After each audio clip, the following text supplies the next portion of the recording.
제임스 웹 우주망원경의 첫빛 이미지로 세계의 주목을 받은 미국 항공우주국 나사가 연방정부 대형기관 중 최고의 직장 1위에 또 선정되었습니다.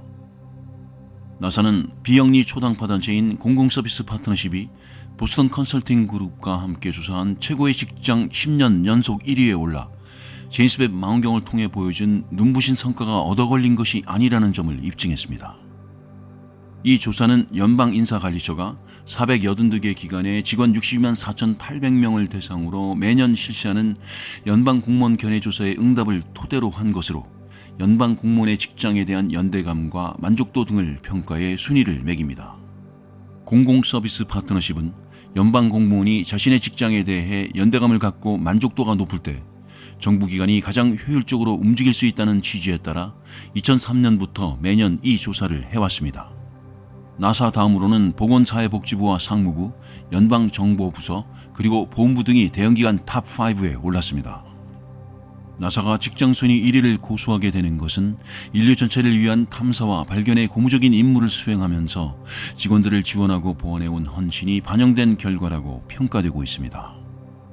빌 넬슨 나사 국장은 이와 관련하여 세계적인 질병 대유행에도 우리는 제임스 웹 우주망원경을 성공적으로 발사하고 미국 땅에서 우주비행사를 국제우주정거장에 다시 보내는 등 2021년을 우주탐사와 발견의 성공적인 한 해로 함께 만들었다고 자찬했습니다. 그러면서 특히 아르테미스 1 미션이 달과 그 너머로 미래 유인 탐사 미션의 길을 닦아 놓음으로써 항공기술에서의 새로운 진전과 더 많은 과학적 기여 그리고 놀랄만한 기술적 성과 등으로 대담한 위협을 달성해 나갈 것이라고 덧붙였습니다.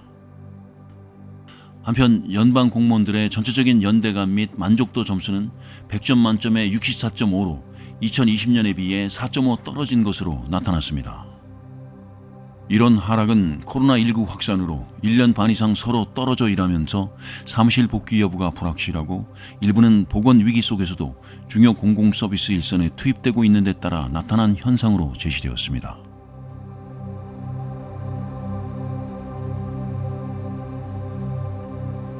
제임스 웹 우주망원경이 신비로운 우주를 촬영한 사진들이 잇따라 공개되면서 과학계에서 망원경 명칭 변경을 둘러싼 논란이 다시 불붙었습니다. 과학계는 나사의 제2대 국장 제임스 웹이 성소수자를 탄압한 이력이 있는 인물이라는 점에서 차세대 망원경에 이름을 붙이기 부적합하다고 주장하지만 망원경 운영 주체인 미국 항공우주국은 명확한 증거가 없다고 맞서고 있습니다. 보도에 따르면 지난해 제임스 웹 우주망원경 개명 요구에 과학자 1,700여 명이 서명한 데 이어 이번 우주사진 공개 직전에 우주와 사회 간 관계를 연구하는 저스트 스페이스 얼라이언스가 제임스 웹이 성소수자 반대 정책에 가담했다는 내용을 담은 40분 분량의 다큐멘터리를 선보였습니다. 천체 물리학자인 브라이언 노드는 다큐멘터리에서 나사가 이 쟁점에 대해 투명하고 개방적인 논의를 하지 않아 문제를 더 어렵게 만들고 있다고 지적했습니다. 챈더 프리스콧 와인스타인 유 햄프셔대 교수는 트위터 계정에 글을 올려 제임스 웹 우주망원경이 찍은 사진을 보았을 때 흥분되면서도 나사에 화가 났다면서 나사는 제임스 웹이 대형 망원경 이름에 사용될 만한 인물이 아니라는 사실을 완강하게 부인하고 있다고 밝혔습니다. 이와 관련하여 나사는 제임스 웹의 이력을 알려주는 자료를 철저히 조사했지만 현 시점에서는 망원경 명칭을 바꿀 정도로 성소수자 탄압과 관련된 명확한 증거를 찾지 못했다고 설명했습니다. 제임스 웹은 1961년 2월부터 1968년 10월까지 나사에 재직하면서 아폴로 달 탐사 계획 추진에 공헌하여 지난해 12월 25일 발사된 망원경에 이름이 붙는 명예를 얻었습니다. 하지만 과학계는 제임스 웹이 성소수자를 대량 해고한 트루먼 정부에서 국무부 차관을 지냈고 1963년 나사 직원이 동성애자라는 이유로 쫓겨날 당시 국장이었다는 점 등을 근거로 성소수자를 탄압한 혐의가 있다고 주장합니다.